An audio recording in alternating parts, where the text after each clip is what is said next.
नमस्कार दोस्तों, सुप्रभात। आप सभी का बहुत बहुत स्वागत है मेरी आज की क्लास में। इसके पहले वाली क्लास में हम लोगों ने मल्टीपल चॉइस क्वेश्चन देखे थे जो कि हमारे केमिस्ट्री सब्जेक्ट से रिलेटेड थे और क्लास 10th से रिलेटेड थे। और इसके पहले वाली क्लास में मैं आपके लिए कुछ क्वेश्चंस लेकर आया था, वो 5 ही क्वेश्चंस थे। आज हम लोग कुछ अलग क्वेश्चंस देखेंगे, कुछ नए क्वेश्चंस देखेंगे जो 5 से ज़्यादा होंगे और काफ़ी बार एग्जाम्स में पूछे जाते हैं। तो चलिए हम लोग देखते हैं अपने आज के मल्टीपल चॉइस क्वेश्चंस। तो दोस्तों हमारा पहला क्वेश्चन है, आप देख सकते हैं यहाँ पे, केमिस्ट्री चैप्टर 1 से related. In this chapter which method is use to balance chemical equation. इस चैप्टर के अंदर केमिकल इक्वेशन को बैलेंस करने के लिए कौन सी मेथड यूज में लाई गई है। तो आपके पास 4 ऑप्शन है, hit and trial method, B oxidation number method, C ion electron method and D none of the above. तो दोस्तों जब आप एनसीईआरटी की टेक्स्ट बुक पढ़ोगे तो उसके अंदर आप एक लाइन लिखी हुई देखोगे कि the particular equation is balanced bye hit and trial method.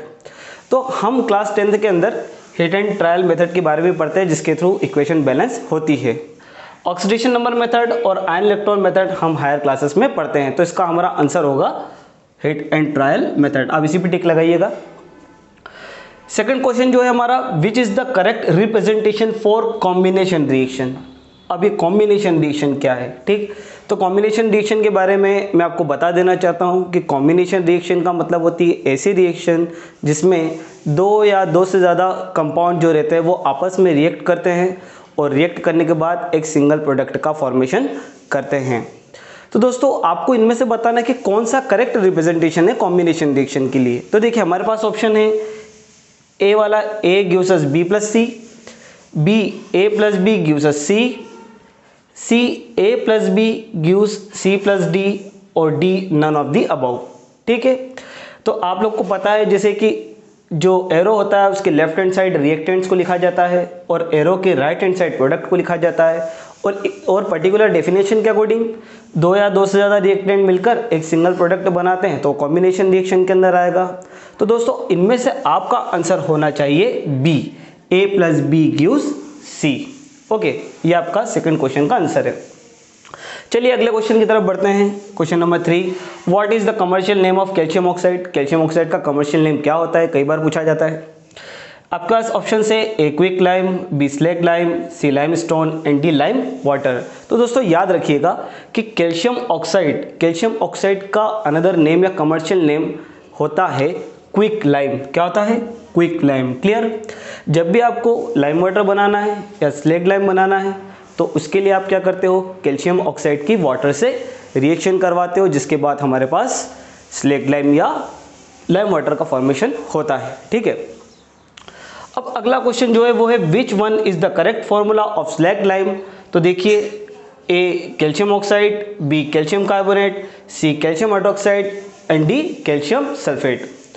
तो दोस्तों यहाँ पे आपको स्लैग लाइम का करेक्ट फॉर्मूला बताना है। ठीक है, तो देखिए मैं आपको बता देना चाहता हूँ, कैल्शियम ऑक्साइड तो जैसा अभी हमने देखा किसके लिए, क्विक लाइम के लिए यूज में आता है। कैल्शियम कार्बोनेट जो रहता है वो किसके लिए यूज में आता है, ये हम कह सकते हैं लाइम स्टोन के लिए यूज में आता है। और कैल्शियम सल्फेट तो हमारा साधारण सॉल्ट है। तो इसके लिए जो हमारा आंसर होगा स्लैग लाइम का करेक्ट फॉर्मूला आपका होगा CaOH होल ट्वाइस। तो आपका करेक्ट आंसर होगा सी, CaOH होल ट्वाइस। अब जो 5th वाला क्वेश्चन है, what is the correct formula of marble. Marble का करेक्ट फॉर्मूला क्या है। तो आपके पास वापस 4 ऑप्शन है, CaO, CaCO3, CaOH whole twice and D CaSO4। तो दोस्तों जब आप क्लास 10th में चैप्टर नंबर 1 रीड करोगे तो उसमें आपको वाइट वॉशिंग नाम का एक पैराग्राफ आएगा।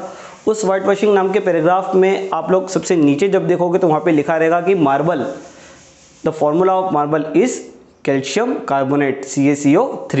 Is it clear. तो आप याद रखिएगा कि मार्बल का जो फॉर्मूला होगा वो क्या होगा, CaCO3 और इसका अनदर नेम जो होगा वो होगा लाइम स्टोन। तो हमारा जो आंसर होगा वो होगा CaCO3। आप चाहे तो इसका स्क्रीनशॉट लिख सकते हैं। दोस्तों हमारा अगला क्वेश्चन है 6th, which one is not an example of combination reaction. इनमें से कौन कॉम्बिनेशन रिएक्शन का एग्जाम्पल नहीं है। तो हमारे पास 4 ऑप्शन है। पहला है CaO plus H2O gives CaOH whole twice, C+O2 gives CO2, 2H2 plus O2 gives 2H2O, and the last one CH4 plus 2O2 gives CO2 plus 2H2O। तो दोस्तों मैंने आपको पहले ही बता दिया था कि कॉम्बिनेशन रिएक्शन का मतलब होता है ऐसी रिएक्शन जिसमें दो या दो से ज़्यादा सब्सटेंस रिएक्ट करके एक सिंगल सब्सटेंस का फॉर्मेशन करते हैं। तो देखिए आप यहाँ फर्स्ट रिएक्शन में देख सकते हैं, यहाँ पर कैल्शियम ऑक्साइड है और वाटर है, ये दोनों मिलकर CaOH ट्वाइस लाइम वाटर बना रहे हैं। सेकेंड वाले में भी देख सकते हो कार्बन ऑक्सीजन के प्रेजेंस में बर्न होता है या रिएक्शन करता है तो क्या बनता है, कार्बन डाइऑक्साइड। सी ऑप्शन जो है वो है 2H2 plus O2 gives 2H2O, मतलब वाटर का फॉर्मेशन। आप यहाँ देख सकते हो ये दो रिएक्टेंट हमारे पास है और एक सिंगल प्रोडक्ट बन रहा है।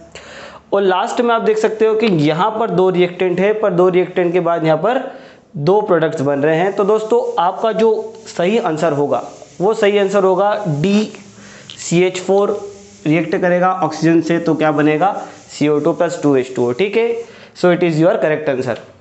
अगला जो क्वेश्चन है वो है C6H12O6 plus 6O2 gives 6CO2 plus 6H2O plus energy, this reaction is also called.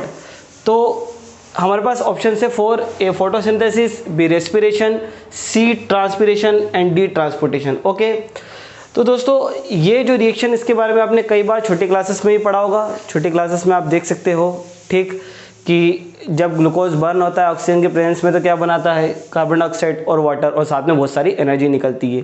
और ये रिएक्शन क्या होती है हमारी बॉडी में, सेल के अंदर, माइटोकॉन्ड्रिया में।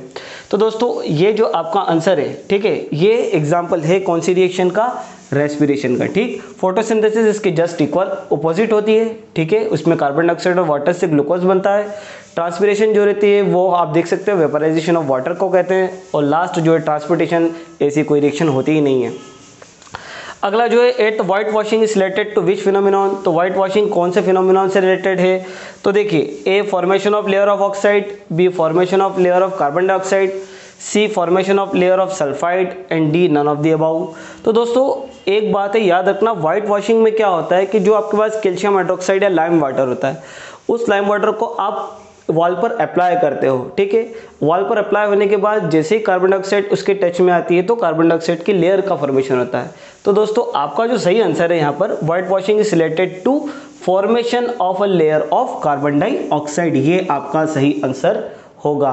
तो दोस्तों ये सारे आपके MCQs है जो बहुत ही इंपॉर्टेंट है, आप इसका स्क्रीनशॉट ले सकते हैं।